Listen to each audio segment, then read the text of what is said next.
आज के इस ई व्याख्यान के माध्यम से हम द्वितीय विश्व युद्ध के बारे में अध्ययन करेंगे। जैसा कि पूर्व के व्याख्यानों में बताया गया है कि प्रथम विश्व युद्ध के बाद विजित राष्ट्रों के द्वारा पराजित राष्ट्रों के साथ जो संधियां की गई थी, उन्हीं संधियों में द्वितीय विश्व युद्ध के बीज विद्यमान थे और इन्हीं संधियों के परिणाम स्वरूप द्वितीय विश्व युद्ध का आरंभ हुआ। 20 वर्षों की शांति के बाद 1 सितंबर 1939 ईस्वी को युद्ध की अग्नि ने फिर से सारे यूरोप को लपेट लिया और संघर्ष विश्वव्यापी हो गया। इसमें कोई शंका नहीं है कि युद्ध की संभावनाएं 1919 ईस्वी के पेरिस शांति सम्मेलन में शुरू हो गई थी एवं वर्साई की आरोपित एवं अपमानजनक संधि पर जर्मनी के प्रतिनिधियों ने बड़ी निस्सहाय एवं बाध्यता की स्थिति में हस्ताक्षर किए थे। वे वर्साई की संधि को एक कलुषित दस्तावेज मानते रहे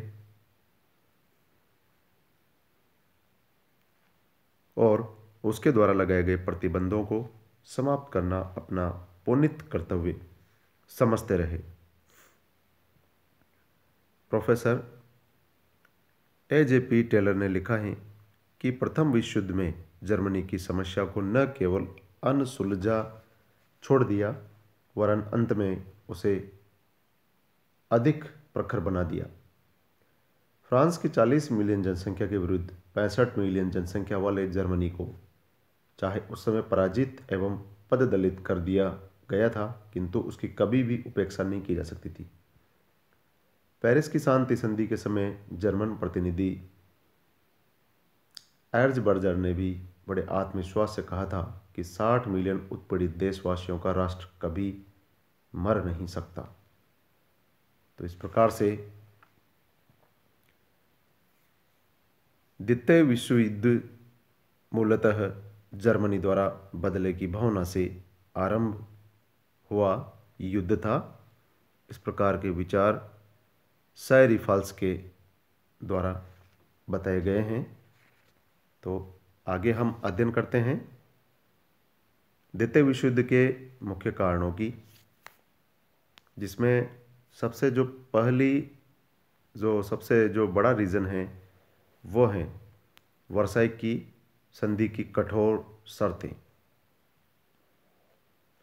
प्रथम विश्व युद्ध में जर्मनी की पराजय हुई और उसे वर्साई की अपमानजनक संधि पर हस्ताक्षर करने पड़े, किंतु जर्मनी के प्रतिनिधियों एवं जर्मन जनता में आरंभ से ही वर्साई की कठोर व अपमानजनक संधि के प्रति भारी असंतोष एवं रोष था। मित्र राष्ट्रों ने विल्सन के 14 सूत्रों की दुहाई देते हुए भी लॉयड जॉर्ज, क्लेमेंसू एवं उसके सहयोगी राजनेताओं ने प्रतिशोध, राष्ट्रीय स्वार्थों एवं भविष्य की सुरक्षा की चिंता से अभिभूत होकर ऐसी व्यवस्था का निर्माण करने का प्रयास किया जिससे पराजित जर्मनी कभी भी सिर न उठा सके। वर्साई की संधि का जर्मनी पर जो विनाशकारी प्रभाव हुआ उसका वर्णन करते हुए लैंगसम ने लिखा है कि इससे यूरोप में जर्मन प्रदेश का 8वां भाग और 70 लाख व्यक्ति कम हो गए। उसके सारे उपनिवेश, 15% कृषि योग्य भूमि, 12% पशु, 10% कारखाने,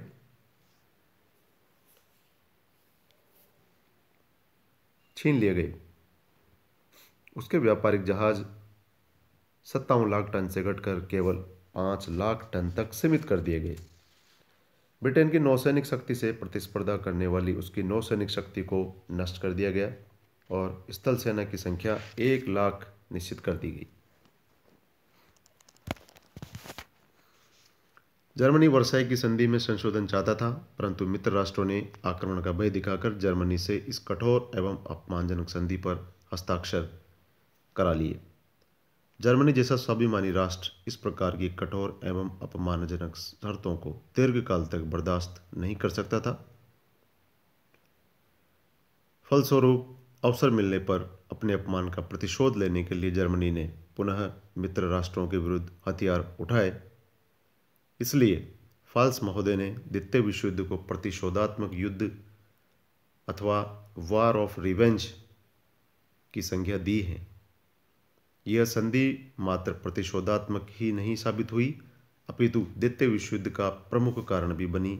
जैसा फ्रांसीसी मार्शल फोच ने कहा था कि यह संधि कोई शांति संधि नहीं है, यह केवल 20 वर्षों के लिए युद्ध विराम है। इस प्रकार से हम देखते हैं कि विभिन्न विद्वानों के अनुसार वर्साई की संधि की कठोर शर्तों को द्वितीय विश्व युद्ध के लिए प्रमुख रूप से उत्तरदायी माना गया है।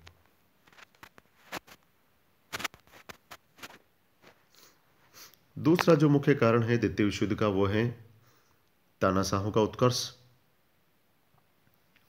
प्रथम विश्व युद्ध के बाद पराजित राष्ट्रों द्वारा नवनिर्मित राज्यों में लोकतंत्रीय शासन व्यवस्थाएं इस आशा के साथ स्थापित की गई थी कि इन राज्यों में ये व्यवस्थाएं स्थायी रूप से बनी रहेंगी, किंतु यह आशा व्यर्थ गई। जर्मनी में प्रथम विश्व युद्ध के बाद वाइमर गणतंत्र की स्थापना की गई। वाइमर गणतंत्र पर वर्साई की संधि पर हस्ताक्षर करने का आरोप था, अतः नाजी दल का उदय हुआ। यह दल वर्साई की संधि को भंग करके अंतर्राष्ट्रीय क्षेत्र में जर्मनी की प्रतिष्ठा पुनः स्थापित करना चाहता था। 1935 ईस्वी में हिटलर ने वर्साई संधि के सैनिक उपबंधों को परित्याग करके पुनः शस्त्रीकरण करने की घोषणा की। इसके पश्चात उसने 1938 ईस्वी में ऑस्ट्रिया का अधिग्रहण किया और चेकोस्लोवाकिया का अंगभंग किया, जिससे चारों ओर युद्ध के बादल मंडराने लगे। इटली में प्रथम महायुद्ध के बाद तानाशाही का उदय हुआ। इटली निवासियों में असंतोष को दूर करने तथा साम्राज्य प्रसार के उद्देश्य को लेकर मुसोलिनी ने अपनी अधिनायकवादी सत्ता स्थापित की। उसने वर्साई की संधि का विरोध किया।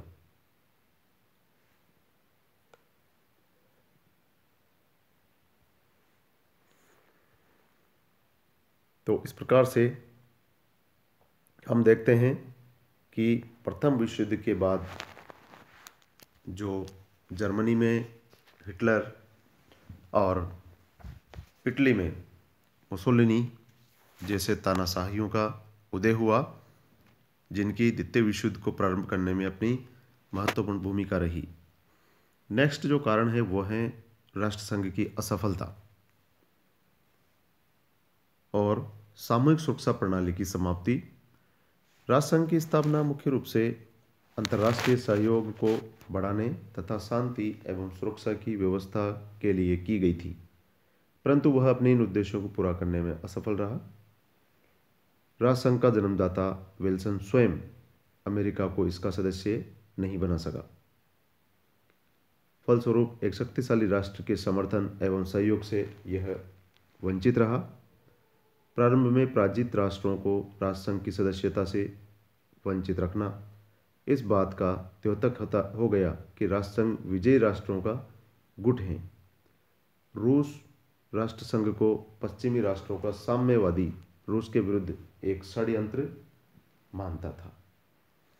तो इस प्रकार से राष्ट्रसंघ की असफलता होना भी द्वितीय विश्व युद्ध का एक मुख्य कारण माना जाता है। मित्र राष्ट्रों ने राष्ट्रसंघ को अपने स्वार्थों की सिद्धि के लिए प्रयोग किया। राष्ट्रसंघ के माध्यम से इंग्लैंड रूस की साम्यवादी प्रवृत्तियों पर अंतर्राष्ट्रीय नियंत्रण रखना चाहता था। प्रकार से राष्ट्रसंघ की असफलता के कारण भी द्वितीय विश्व युद्ध का आरंभ हुआ। नेक्स्ट जो कारण है द्वितीय विश्व युद्ध का, वो आता है निशस्त्रीकरण के प्रयासों की असफलता। निशस्त्रीकरण के लिए पहला प्रयास 1921 ईस्वी में वाशिंगटन सम्मेलन में किया गया था, जिसमें प्रमुख नौसैनिक राष्ट्रों ने अपनी नौसेनाओं को टन भार के अनुपातों की योजना में परिसीमन करना स्वीकार किया। किंतु इसके पश्चात लंदन नौसैनिक सम्मेलन में केवल ब्रिटेन, अमेरिका और जापान के कुछ सीमित समझौता हो सका और फ्रांस व इटली के बीच पारस्परिक मतभेदों के कारण कोई समझौता नहीं हो सका था। जापान ने भी समानता के सिद्धांत के आधार पर ब्रिटेन तथा अमेरिका के समकक्ष नौसैनिक शक्ति बनाने की मांग की, किंतु इस बात को स्वीकार नहीं किया गया। 1932 ईस्वी में जेनेवा निशस्त्रीकरण सम्मेलन हुआ, जिसका उद्देश्य था प्रारूप संधि की सिफारिशों पर विचार करना और पूर्ण रूप से निशस्त्रीकरण लागू करने के उपाय सुझाना। दुर्भाग्यवश सम्मेलन ऐसे समय प्रारंभ हुआ जब अंतर्राष्ट्रीय कूटनीति तनावपूर्ण हो गई थी। फिर भी हथियारों को कम करने एवं उन पर रोक लगाने के उद्देश्य से प्रयत्न किए गए। तो निशस्त्रीकरण के प्रयासों के फलस्वरूप जो चाह रहे थे कि युद्ध ना हो कभी भविष्य में, वो सारे प्रयास विफल रहे, जिसके फलस्वरूप द्वितीय विश्व युद्ध का आरंभ हुआ। अगला जो कारण है वो है पश्चिमी राष्ट्रों की नीति में अंतर्विरोध एवं तुष्टीकरण की नीति की असफलता।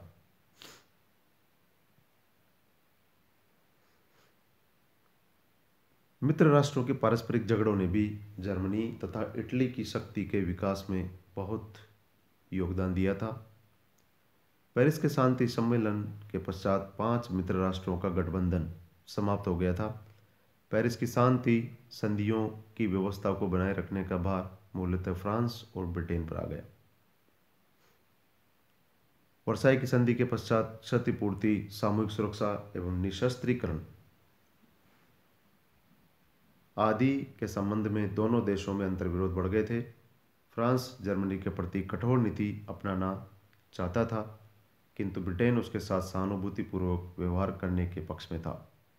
ब्रिटेन ने तुष्टीकरण की नीति का पालन केवल जर्मनी के प्रति ही नहीं किया, बल्कि वह इटली और जापान को भी संतुष्ट करने का प्रयत्न करता रहा।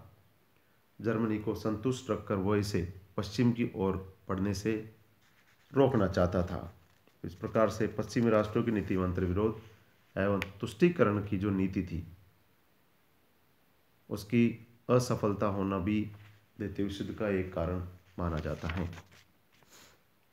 नेक्स्ट जो कारण है वो है उग्र राष्ट्रवाद की भावना।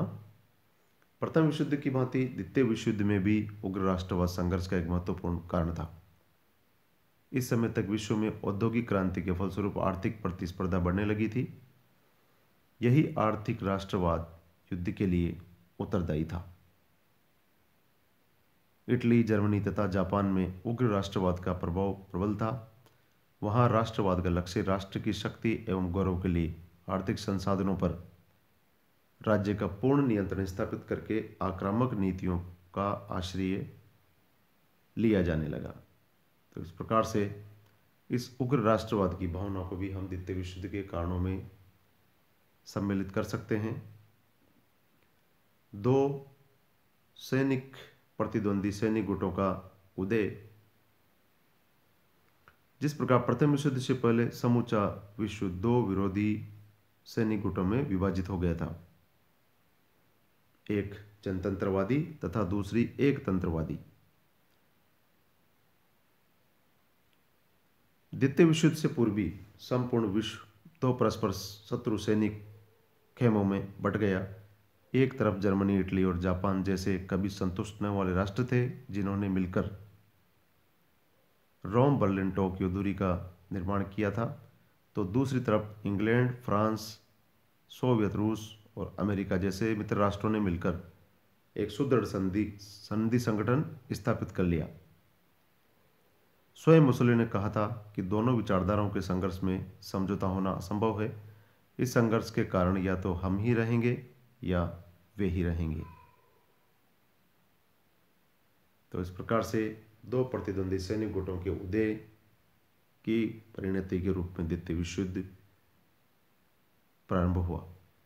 नेक्स्ट है अल्पसंख्यक जातियों का असंतोष।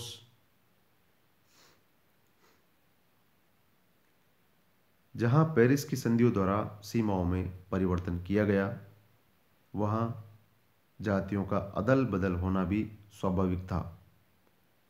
जहां ऑस्ट्रिया को जर्मनी से अलग किया गया, वहां चेकोस्लोवाकिया को स्वतंत्र राज्य मान लिया गया।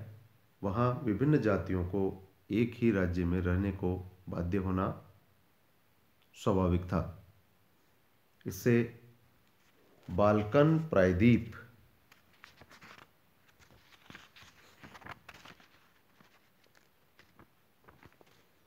और मध्य यूरोप में बड़ी जटिल स्थिति उत्पन्न हो गई। संधियों के निर्माण के समय मित्र राष्ट्रों ने आत्मनिर्भर का सिद्धांत स्वीकार करके अल्पसंख्यकों को भय से विमुक्त कर दिया था और उनकी आर्थिक आवश्यकताएं, सैनिक सुरक्षा तथा सामाजिक, धार्मिक और राजनीतिक अधिकारों की मान्यता पर पूरा ध्यान दिया गया था। किंतु ये अल्पसंख्यक पारस्परिक विरोध, उत्तेजना और असंतोष उत्पन्न करने के साधन बन गए। हिटलर ने इसी कारण पोलैंड का विभाजन कर दिया। ऑस्ट्रिया तथा चेकोस्लोवाकिया में जो जर्मन जाति थी वह अपने को विदेशी शासन के अधीन मानती थी। हिटलर ने उनके असंतोष का पूरा लाभ उठाया और उसने ऑस्ट्रिया और सुडेटनलैंड में अल्पसंख्यकों पर कुशासन का बहाना बनाकर इनका अपहरण कर लिया। तत्पश्चात उसने पोलैंड पर आक्रमण किया। इस प्रकार से अल्पसंख्यक जातियों भी विभिन्न देशों के आपसी संघर्ष का कारण बनी। आगे हम बात करते हैं युद्ध के तात्कालिक कारण की, द्वितीय विश्व युद्ध के तात्कालिक कारण की, जिसमें जर्मनी का पोलैंड पर आक्रमण मुख्य रूप से माना जाता है।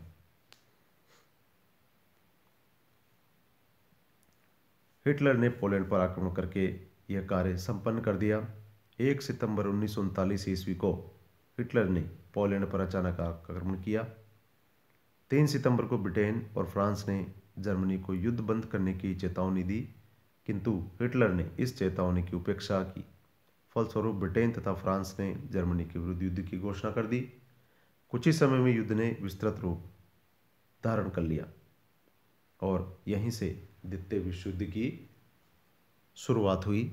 तो आज के इस ई व्याख्यान के माध्यम से हमने द्वितीय विश्व युद्ध के मुख्य कारणों का अध्ययन किया। Thank you.